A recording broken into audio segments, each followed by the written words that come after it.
Hello everyone guys, welcome to the channel स्टेबोन aspirant. I hope आप सभी अच्छे होंगे और आप अपनी तैयारी अच्छे से कर रहे होंगे।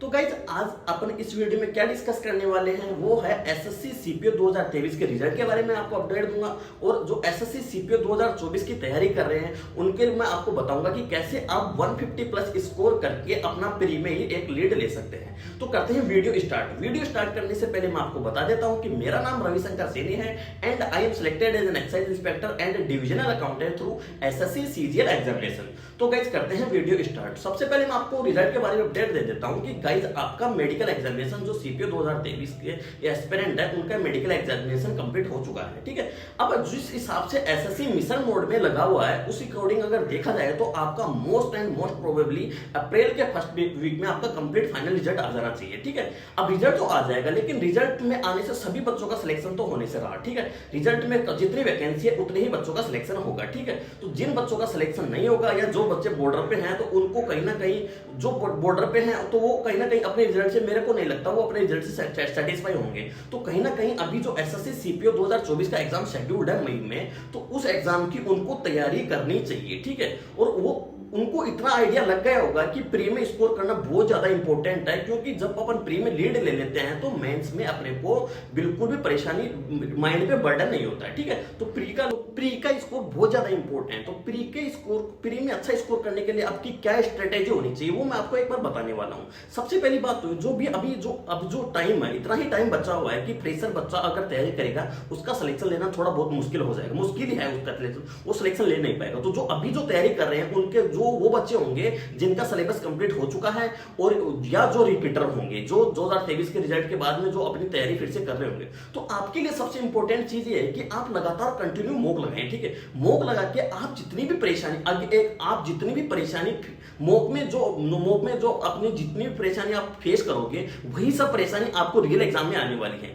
तो कहीं ना कहीं मॉक लगा के आप वो सब परेशानी यहीं दूर कर लीजिए। देखो, ये जो छोटी छोटी मिस्टेक्स है ना, जो एक फिजिकल मिस्टेक्स हैं, वो भी कहीं ना कहीं आपके स्कोर पे बहुत ज्यादा इफेक्ट डालती हैं। ठीक है, तो आपको ये सब आपको यहीं से आपको इंप्रूव कर लेना है। ठीक है, इसके अलावा आप डेली एक मॉक लगाओ कि मॉक का अच्छे से एनालिसिस करो। ठीक है, और कभी भी ऐसी मत भागो कि मेरे को 200 में से 200 लानी है। 200 में से 200 लाने के चक्कर में क्या है कि आप ज्यादा अटेम्प्ट करते हो तो उससे क्या होता है कि आपके मतलब क्वेश्चन ज्यादा गलत होंगे। क्वेश्चन ज्यादा गलत होते हैं तो आप सोचते हैं कि मेरे तो इतने सारे गलत हो गए, तो आपके माइंड पे थोड़ा प्रेशर पड़ता है। ठीक है, तो उतने ही क्वेश्चन अटेम्प्ट किया करो जितने आपको आ रहे होते हैं। ठीक है, और मैं बताऊंगा आपको कि कम ट्यूशन करके भी आपके बहुत ज्यादा मार्क्स, आप अच्छे मार्क्स प्राप्त करोगे, और अच्छी एक्यूरेसी के साथ जब मार्क्स प्राप्त करोगे ना तो वो आपको कहीं ना कहीं ज्यादा आपके माइंड को शांति देंगे। ठीक है, तो कम से कम अटेम्प्ट करके भी आप अच्छे से, मतलब आप जो मार्क्स आप देखोगे अच्छी एक्यूरेसी के साथ, तो आपको कहीं ना कहीं वो ज्यादा माइंड को ज्यादा कंफर्ट देगा। जैसे मैं आपको बताता हूं, जैसे मान लो आज आपके 120 या 130 नंबर अभी आज के टाइम पे आप इस स्टेज पे हो, तो 120 और 130 के लिए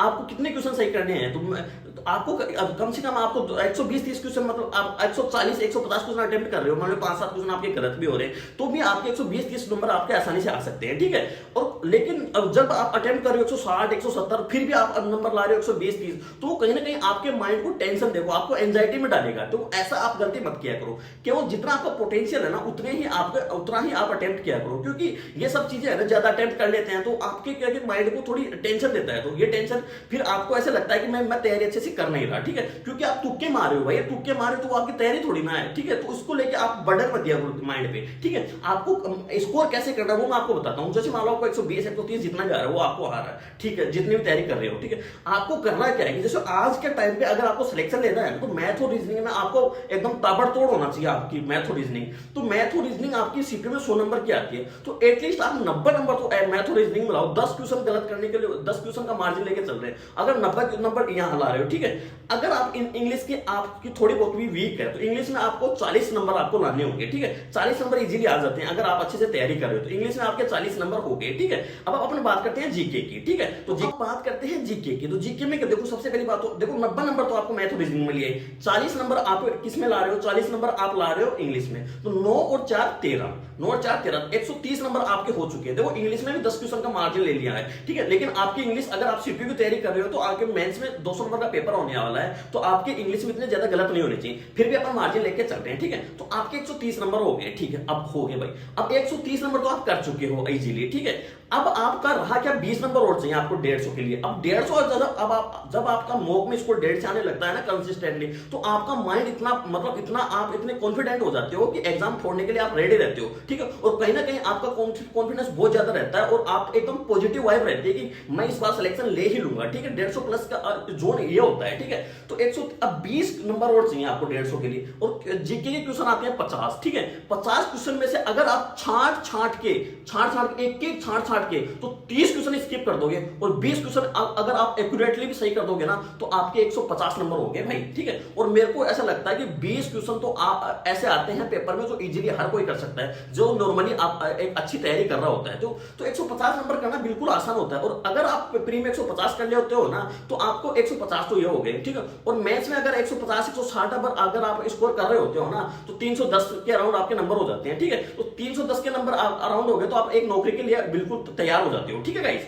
इतना है। तो मेरे प्यारे डियर, मेरा एक ही बात कहना है, अगर आपको सिलेक्शन लेना है ना, तो बिल्कुल ऐसे अंधाधुंध मत भागो, ठीक है।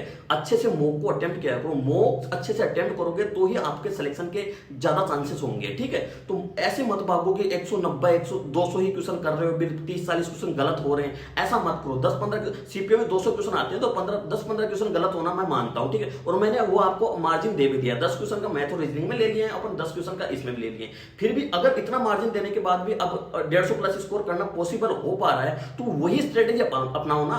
तो भाई एक बार मैं बता रहा हूं कि जो मैंने स्ट्रेटेजी बताई है ना, एक बार ये फॉलो करके देखिएगा, ठीक है। और मैं कह रहा हूं कि एक बार आपको जितने क्वेश्चन आते हैं ना पेपर में, उतने ही अटेम्प्ट करके देखा करो, ठीक है। और उसका जब स्कोर देखोगे ना आप, तो कहीं ना कहीं वो ज्यादा आपको कंफर्ट देगा आपके माइंड को, जो आप एक और अटेम्प्ट करके जो तुक्के मार के जो स्कोर ला रहे हो, उससे ज्यादा कहीं ना कहीं वो चीज ज्यादा अटेम्प्ट देगी। ये मेरा खुद का एक्सपीरियंस मैं शेयर कर रहा हूं आपके साथ, ठीक है। तो बिल्कुल भी बस एक ही बात कहनी है, एक तो ज्यादा हवा में मत भागो, ठीक है।